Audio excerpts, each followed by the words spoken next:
کیا اللہ کے مختلف ارادوں سے آشنائی ہو سکتی ہے اور کیا ہم اسے دلیل سے ثابت کر سکتے ہیں؟ ایسا ہوتا ہے، آشنائی ضرور ہوتی ہے، یہ اپنی اپنی رینج کی بات ہے، جس کی رینج جہاں تک ہو اس کو ویسی آشنائی ملے گی۔ ویسے تو ازل تک ہو سکتا ہے اور الست تک ہو سکتا ہے، یعنی جو میں الست تک ہو سکتا ہے، کشف بھی ضرور ہو سکتا ہے، یہ اللہ کے کام ہے۔ ایسا واقعہ ہو سکتا ہے کہ گائے ذبح ہونے کے بعد اپنے قاتل کا نام بتا دے، اس میں یہ خیال رہے کہ سب کی اپنی رینج ہے، اپنا درجہ ہے، مرنے کے بعد گائے بول سکتی ہے، اور اگر اللہ چاہے تو سب ہو سکتا ہے۔ اگر کوئی شخص ولی اللہ ہے، اللہ کا دوست ہے، تو اللہ جو چاہے کر دے۔ یہ بات دلیل سے ثابت نہیں ہوگی، دلیل تو اس دن ثابت ہوگی جس دن دلیل سے اللہ ثابت ہوا۔ اللہ تو دلیل سے ثابت نہیں ہوتا بلکہ وکیل سے ثابت ہوتا ہے۔ وکیل وہ ہے جو سچا انسان ہو۔ تو اب راز کیا ہے؟ راز یہ ہے کہ سچے انسان نے جو کہہ دیا وہ صداقت ہے، ورنہ دلیل سے کچھ ثابت نہیں ہوتا۔ اگر آپ 11 دلیلیں دے دو تو شیطان 12 دلیلیں رکھتا ہے، اور اس طرح اللہ سچا ثابت نہیں ہوتا۔ اگر ماننے لگ جاؤ تو اللہ ہی اللہ ہے۔ اسی طرح مزار کو دیکھو، اس میں گزرے زمانے کا بندہ ہے جو اور زبان بولتا تھا، آپ دوسری زبان بولتے ہو، مگر رابطہ ہو جاتا ہے۔ یہاں یہ دلیل دی جاتی ہے کہ اگر قبروں کا علم شروع ہو گیا تو گھر میں ہی قبر بن جائیں گے۔ اگر آپ دلیل سے باہر نکلو تو آپ کا سارا علم بھی ماضی کا ہے، آپ نے حال میں کوئی بات ہی نہیں کی۔ حضور پاک صلی اللہ علیہ وآلہ وسلم سے لے کر ساری عربی اور فارسی کا علم قبروں سے ہے، اور قائد اعظم رحمت اللہ اور اقبال رحمت اللہ تک سارا علم قبروں سے ہے۔ آپ کی ملاقات اقبال سے ہو سکتی ہے۔ اگر آپ اپنے آپ کو انکار کے لیے وقف کریں گے تو انکار ہی کرتے جائیں گے۔ اگر آپ مسلمان بنے ہیں تو اس بات سے فائدہ اٹھائیں اور اقرار کے لیے اپنے آپ کو وقف کر دیں۔ اگر آپ اس نہ ماننے والے زمانے میں بھی مان رہے ہیں تو یہ آپ کا بڑا اعزاز ہے۔ تو آپ کو کمیونیکیشن کی ضرورت ہے، ویسے آپ کو قبر سے رابطہ کرنے کی کیا ضرورت ہے؟ اگر کبھی انسان الجھ جاتا ہے تو پھر وہ مدد کرتے ہیں، اللہ تعالیٰ نے ان سے رابطہ رکھا ہوا ہے۔ کبھی کبھی پرندہ گائیڈ کر دیتا ہے، کبھی مشاہدہ گائیڈ کر دیتا ہے، اور کبھی کوئی آواز گائیڈ کر دیتی ہے۔ تو ایسے ایسے واقعات ہوتے رہتے ہیں، یہ نشانات ہیں جو راستے پر چلنے والوں کو راہ بتاتے ہیں۔ آپ اگر یہاں سے قریب قریب گزرتے جائیں تو گمراہ نہیں ہوں گے۔ تو صاحبان مزار ایک نشانی ہے۔ کس بات کی نشانی؟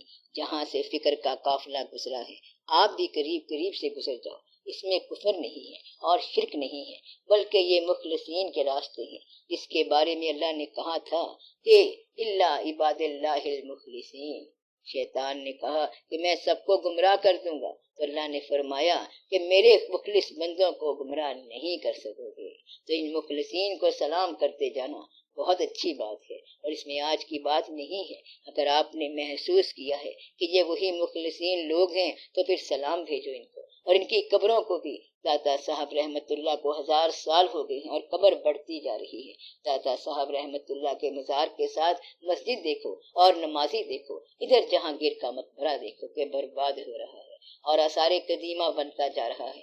داتا دربار کے لیے لوگ لاکھوں روپے دے جاتے ہیں، یہ عقیدت والے لوگ ہیں، کوئی بے وقوف نہیں ہے، ان کے پاس آسودگی فکر ہے۔ اس دور میں آسودگی فکر بڑی بات ہے۔ اس دور میں جبکہ ٹینشن کا زمانہ ہے وہ لوگ آسودہ ہیں۔ آپ بھی کیا لوگ ہیں، زندگی میں مرے پڑے ہو، اپنی بیویوں سے ڈرے پڑے ہو، اپنے حالات سے پریشان ہو، اپنے واقعات سے ڈسٹرب ہو۔ وہاں مزار پر جا کے چند لمحات کے لیے جلوہ دیکھو تو آپ پریشانی سے آزاد ہو جائیں گے۔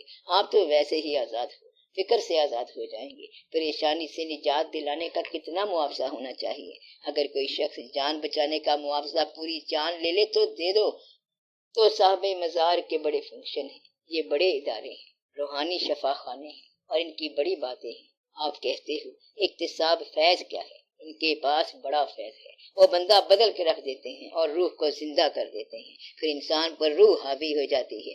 ان پڑھ آدمی جو ہے وہ لکھنے لگ جاتا ہے۔ آپ اس بات کو مان لینا اور یہ نہ کہنا کہ ثبوت اور دلیل جب تک نہ دو گے یہ نہیں مانیں گے۔ ثبوت اور دلیل بعد کی بات ہے۔ کیا وظیفہ کرنا چاہیے؟ ایک وظیفہ ہے جس کا مطلب ہے کہ ان کے آگے دیوار اور ان کے پیچھے دیوار ہے، تو آپ یہ ادب کے ساتھ، احترام کے ساتھ اور وضو کے ساتھ پڑھنا شروع کر دو تو اثر ہو جائے گا۔ مگر وہی کام ایک انگریز اور کافر بھی کر جاتا ہے۔ راز یہ ہے، غریب آدمی وظیفے کے ذریعے 10 روپے مانگتا ہے اور وہ امیر ملک آپ کو کئی billion dollar free of cost امداد دے جاتے ہیں۔ کسی کو امریکہ زیادہ امداد دیتا ہے اور کسی کو روس، اور یہاں یہ حال ہے کہ وہاں ہوئی ہے مسخر خلا کی پہنائی، یہاں دھری ہے ابھی تک مزار پر دستار۔ تو آپ کو اس حالت سے نکلنا چاہیے۔ لوگ مدت سے واقعے کا انتظار کر رہے ہیں، میں کتنی صدیوں سے اس انتظار میں گم ہوں۔ الہی اب تو مسیحا کو آسماں سے اتار۔ مسیحا آ سکتا ہے، لیکن وجہ یہ ہے کہ اصل میں ہم ٹھیک نہیں ہیں، ہم خود غریبوں کو دیتے نہیں ہیں اور امیروں کے غرق ہونے کی دعا مانگتے ہیں۔ تو اچھا غریب کون ہے جو کسی امیر کے مال کو للچائی ہوئی نگاہ سے نہ دیکھے اور جو اپنی غریبی کو اللہ کے قریب کر دے؟ یہ اچھا غریب ہے۔ اور اچھا امیر وہ ہے جو اپنے مال کو غریبوں میں تقسیم کر دے۔ تو برا امیر بھی بہت برا اور برا غریب بھی بہت برا۔ اصل میں امیر غریب کی تقسیم نہیں ہے، بلکہ اچھائی اور برائی کی تقسیم ہے۔ تو اسلام کی تقسیم یوں نہیں ہے کہ یہ غریب ہیں اور یہ امیر ہیں، بلکہ تقسیم یوں ہے کہ یہ برے ہیں اور یہ اچھے ہیں۔ اچھا امیر بھی اچھی شے ہے اور اچھا غریب بھی بہت اچھی شے ہے، دونوں مل کر گزارا کر سکتے ہیں۔ نہ وہ غریب ہوگا اور نہ وہ امیر ہوگا، لہذا آپ لوگ بدی سے بچو اور وابستہ ہو جاؤ۔ آپ وہی ہیں جو آپ کی وابستگی ہے، آپ کی وابستگی ہی آپ کا مرشد ہے، آپ کا کلمہ ہے، آپ کا ایمان ہے اور آپ کی قبر ہے۔ یہی آپ کا وظیفہ ہونا چاہیے۔ کیا قبروں پر جانا جائز ہے؟ یہ حاضر ناظر کیا ہوتا ہے؟ اگر آپ کی وابستگی مادہ کے ساتھ ہے تو آپ مادہ پرست ہو گئے، تو مادہ تو بے جان ہے اور یہ مر جائے گا، تو مادہ سے محبت کرنے والا بھی فنا ہو جائے گا۔ آپ کی وابستگی اگر فرض سے ہے تب تو بچ جائیں گے، اور اگر بے جان سے ہے تو مر گئے۔ لہذا آپ یہ دیکھو کہ وابستگی کس چیز سے ہے، تو رہنما سے وابستگی ہی صحیح راستے پہ چلنے کی ضمانت ہے۔ اگر آپ کی وابستگی نہیں بنی تو آپ خیال کرو، انسان نے آخر یہاں سے چلے جانا ہے۔ اگر اس کی کوئی پسندیدہ چیز پردے کے اس پار ہے تو اس کے انتظار میں موت آسان ہو جائے گی، ہلکی ہو جائے گی، ورنہ یہ بھاری رہے گی۔ تو آپ کا عقیدہ یا ایمان اگر پردے کے اس پار ہے تو بچت ہو جائے گی۔ اگر آپ قبروں کو غائب سمجھ رہے ہیں اور جانا قبر میں ہے تو پھر تو آپ گھاٹے میں ہیں اور برباد ہو گئے۔ تو اصل یہ عقیدہ ہے۔ اب آپ دیکھیں کہ اللہ تعالیٰ اللہ ہونے کے باوجود درود بھیجتا جا رہا ہے۔ اس نے سارے بندے خود بنائے ہیں، اور اگر اللہ ایک انسان پر درود بھیجتا جائے تو یہ بڑی بات ہے۔ اللہ نے ساری کائنات بنائی ہے، چاند ستارے سورج سارے اور اتنے اس کے نظارے، سب کے سب ایک انسان یعنی حضور پاک صلی اللہ علیہ وآلہ وسلم کے لیے بنائے ہیں۔ اب کائنات اس سے پوچھ سکتی ہے کہ اتنی بڑی کائنات میں ایک انسان کو تو نے باعث تخلیق کائنات کیوں بنایا؟ مگر یہ اللہ کا واضح اور اوپن اعلان ہے کہ ہم نے یہ سب کچھ آپ صلی اللہ علیہ وآلہ وسلم کے لیے بنایا ہے، اور آپ صلی اللہ علیہ وآلہ وسلم پر صبح شام درود بھیجتے ہیں، اور آپ لوگوں کو ابھی تک شک ہے کہ حضور پاک صلی اللہ علیہ وآلہ وسلم ہے کہ نہیں۔ وہ زندگی تو موت کے بعد بھی ہے، اللہ زندہ ہے، تو اللہ کا محبوب صلی اللہ علیہ وآلہ وسلم بھی زندہ ہے اور اللہ کی محبت بھی زندہ ہے۔ اور اگر اللہ کا محبوب نہ ہوتا تو اللہ کس پر درود پڑھتا؟ اللہ نے یہ درود حضور پاک صلی اللہ علیہ وآلہ وسلم کی پیدائش سے شروع کیا ہے۔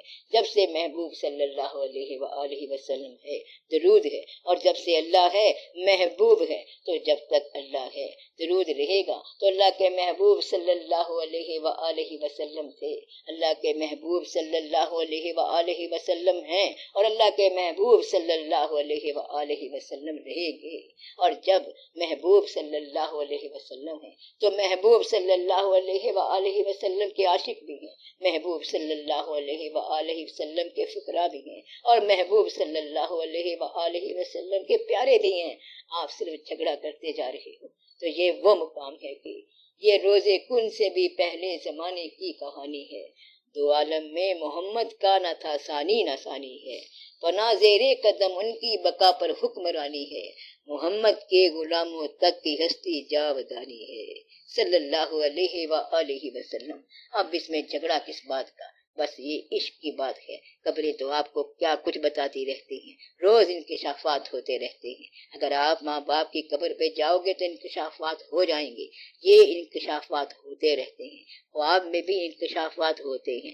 آنے والے زمانے کا پتہ چلتا رہتا ہے اور گزرے ہوئے زمانے کا پتہ چل جاتا ہے۔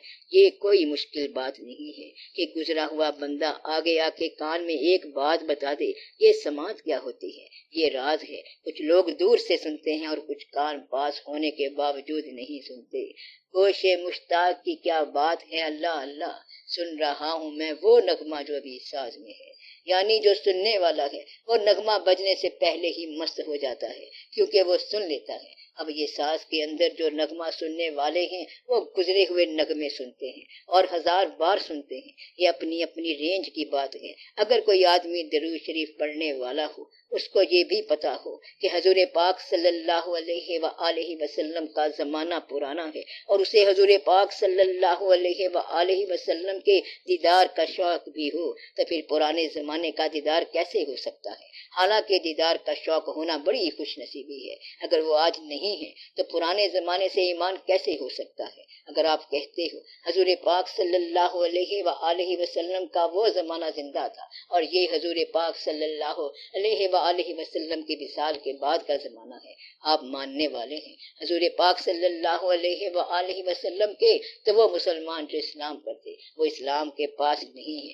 یعنی کہ وہ اسلام جس میں حضور پاک صلی اللہ علیہ وآلہ وسلم موجود ہوں وہ تو اور ہوا، اب جہاں وہ موجود نہیں ہے تو وہ زمانہ تو اور ہے۔ اس لیے اسلام تو تب برابر ہوتا ہے جب ایک جیسا واقعہ ہو، ورنہ ان لوگوں کا کلمہ تو مشاہدے کا تھا اور آپ کا کلمہ غیر مشاہدے کا ہے، تو یہ کلمہ برابر کیسے ہو سکتا ہے؟ ثابت یہ ہوا کہ مشاہدہ ایک عطا ہے۔ وہاں بھی اس وقت کئی لوگوں نے آپ صلی اللہ علیہ وسلم کو دیکھ کر نہیں دیکھا اور یہاں پر نہ دیکھ کر بھی دیکھ لیا، یہ مشاہدے کی بات ہے۔ یعنی اس زمانے میں بے شمار کافروں نے حضور پاک صلی اللہ علیہ وآلہ وسلم کو نہیں دیکھا اور آج کئی لوگوں کو ان کے دیدار کی نعمت حاصل ہے۔ تو واقعہ کیا ہوا؟ واقعہ نسبت کا ہے اور نسبت کلمے کی ہے۔ کلمہ مشاہدے میں ہونا چاہیے۔ اگر آپ جھگڑا کرو گے تو مشاہدہ کیسے ہوگا؟ ابھی تو آپ اسلام کو مسلمانوں سے جدا ثابت کر رہے ہو، تو آپ اللہ تعالیٰ سے معافی مانگو۔ ہم اللہ تعالیٰ سے دعا کرتے ہیں کہ یا رب العالمین ہمیں حضور پاک صلی اللہ علیہ وآلہ وسلم کے قریب رکھ تاکہ ہم مشاہدوں کے قریب ہوں۔ ہمیں بحث سے بچا اور اپنے حبیب پاک صلی اللہ علیہ وآلہ وسلم کے دین پر قائم فرما۔ وصلی اللہ تعالی علی خیر خلقہ ونور عرشہ سیدنا و مولانا حبیبنا و شفیعنا محمد وآلہ واصحابہ اجمعین برحمتک یا ارحم الراحمین۔